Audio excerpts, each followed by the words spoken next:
Bien avant le tableau périodique moderne ou le mécanique quantique, et même avant la découverte des atomes ou des électrons, les chimistes en savaient déjà assez sur le fonctionnement de la matière pour affirmer que les éléments existent et pour en isoler une soixantaine.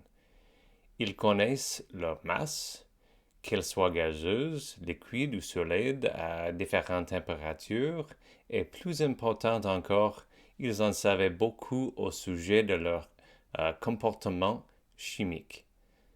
Par exemple, ils savaient que le lithium était un métal mu très réactif qui se combine avec le chlore pour former un sel.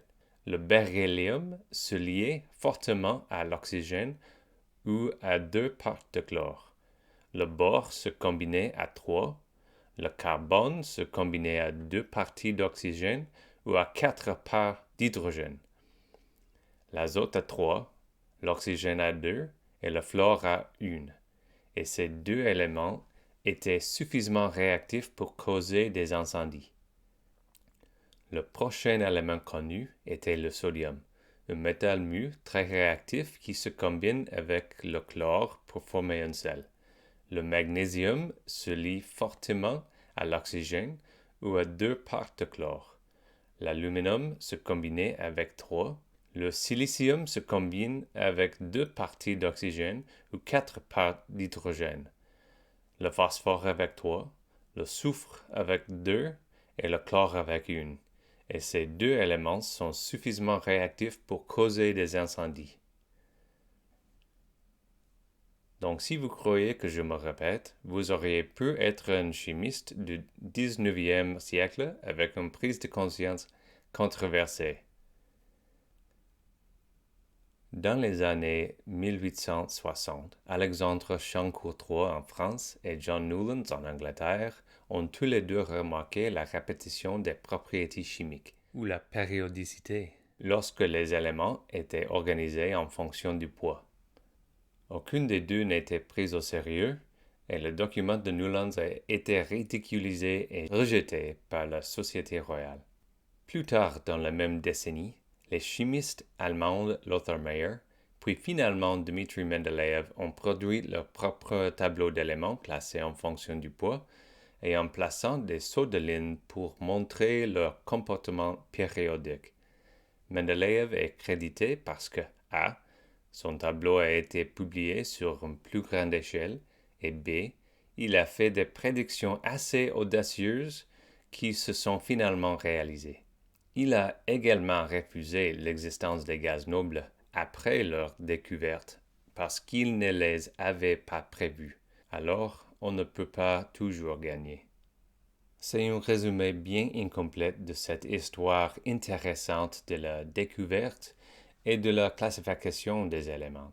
Et bien que la compilation de grandes quantités d'informations sur une forme facilement utilisable soit vraiment une réussite extraordinaire, le fait de remarquer la périodicité n'explique pas la périodicité. Pour cela, nous avons absolument besoin de connaître les électrons et les orbitales, des informations qu'ils n'avaient pas à l'époque.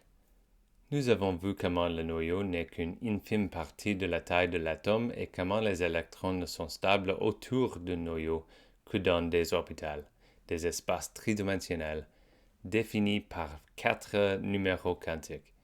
Ce dont nous n'avons pas encore parlé, c'est de la façon dont ces électrons interagissent entre eux. Les électrons sont tous chargés négativement. Certes, ils se repoussent comme on peut s'y attendre, mais il existe d'autres effets quantiques qui stabilisent en fait un ensemble d'électrons lorsqu'ils remplissent des orbitales ou un niveau d'énergie complète. Examinons d'abord les configurations les plus stables, les niveaux complets. Ce sont les gaz nobles et ils se trouvent à l'extrême droite du tableau périodique. Ils ont suffisamment de protons dans leur noyau pour équilibrer exactement le nombre d'électrons dans ce niveau d'énergie complète. Cela signifie qu'ils ont une charge neutre et qu'ils sont plus stables que s'ils abandonnent, partagent ou prennent des électrons supplémentaires. Ils sont arrivés en retard au tableau périodique parce que, sans charge ni réactivité, personne ne savait comment les trouver. En fait, on a trouvé de l'hélium dans le Soleil avant qu'il ne soit trouvé sur la Terre. Auparavant, nous avons expliqué que le lithium et le sodium réagissent fortement avec le chlore pour former les sels. La comparaison de la configuration électronique du lithium et du sodium nous aide à comprendre leur nature périodique. Les deux ont un électron de plus qu'un gaz noble à couche complète.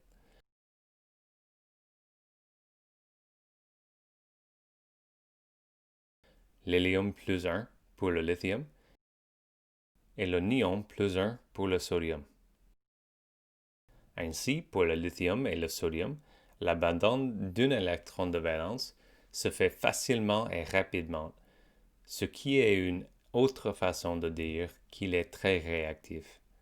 Quant au chlore et aux autres atomes de son groupe, s'il prend un électron de plus, il complète la couche et devient plus stable.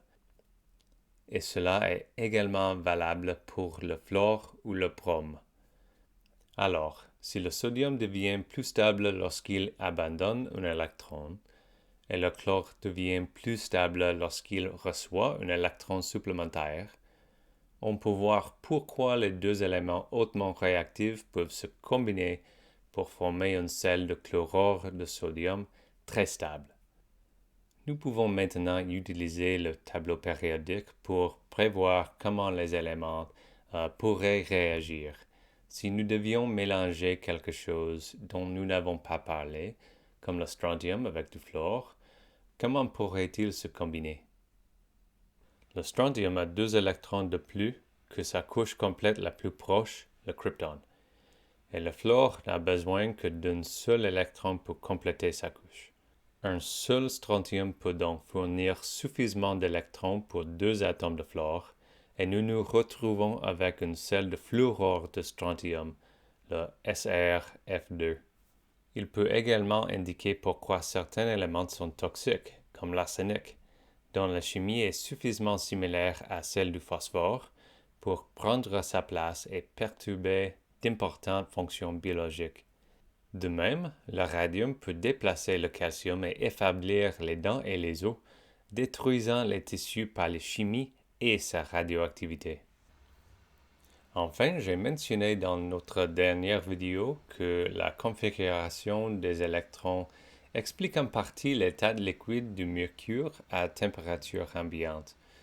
Dans sa configuration d'électrons neutres, il possède un ensemble complet d'orbitales 6s, 4f et 5d, suffisamment d'orbitales complets pour qu'il ne gagne pas beaucoup plus de stabilité en partageant les électrons.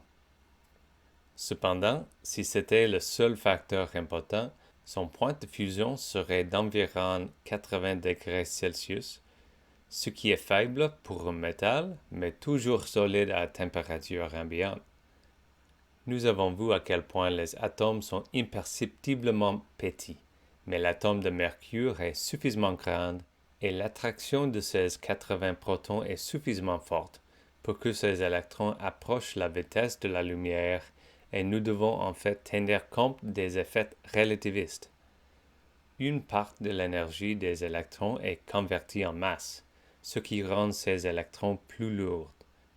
Cela rapproche les orbitales d du noyau et stabilise l'atome plus profondément que ne le fait la même configuration électronique dans le zinc ou le cadmium.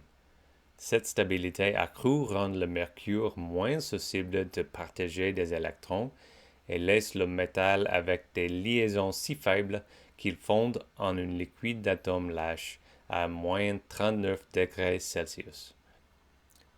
Le mercure est donc un exemple presque noble, dû au fait que des concepts abstraits comme les particules subatomiques, la mécanique quantique et la relativité affectent son comportement chimique. Ces concepts affectent tout d'une façon ou d'une autre les matériaux de la vie courante. Nous en apprendrons plus sur la liaison des atomes aux molécules la semaine prochaine.